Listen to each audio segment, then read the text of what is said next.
NICU মানে হচ্ছে নবজাতকদের ICU বা নবজাতকদের যে চিকিৎসা যেখানে দেওয়া হয়। তো আমরা এখানে এনআইসিউর মধ্যে 0 থেকে 1 মাস পর্যন্ত বাচ্চাদের চিকিৎসা দিয়ে থাকি।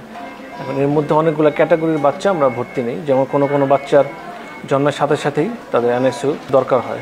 যেমন যেসব বাচ্চা দেরি করে কান্না করছে, জন্মের এক মিনিট পরে হলেও কান্না করছে, যেসব বাচ্চা এখন পর্যন্ত কান্নাই করেনি।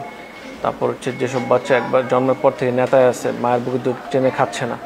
হ্যাঁ, আবার কিছু সার্জিক্যাল ইমার্জেন্সি, যেমন বাচ্চার খাদ্যনালীতে সমস্যা, বাচ্চার পায়খানার রাস্তায় সমস্যা, বা নাড়ি ভুঁড়ি ঠিকমতো ডেভেলপ হয়নি, বের হয়ে আছে, এরকম জন্মগত যে সার্জিক্যাল ত্রুটিগুলো আছে সেক্ষেত্রেও আমরা জন্মের সাথে সাথে আমরা এইসব বাচ্চা ভর্তি নিই।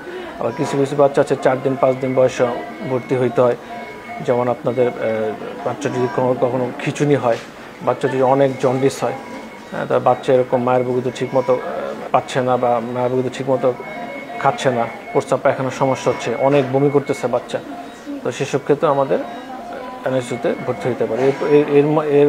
এছাড়াও আমাদের 1 মাসের মধ্যে বাচ্চার যে কোনো সমস্যা, যে বাচ্চা পেট ফুলে যেতেছে, বাচ্চা অনেক বেশি শুকায় যেতেছে, বাচ্চা ডায়রিয়া হইতেছে, বাচ্চার জ্বর, এরকম বিভিন্ন কারণে আমরা এনআইসিইউতে এসব বাচ্চাদের ভর্তি দিই।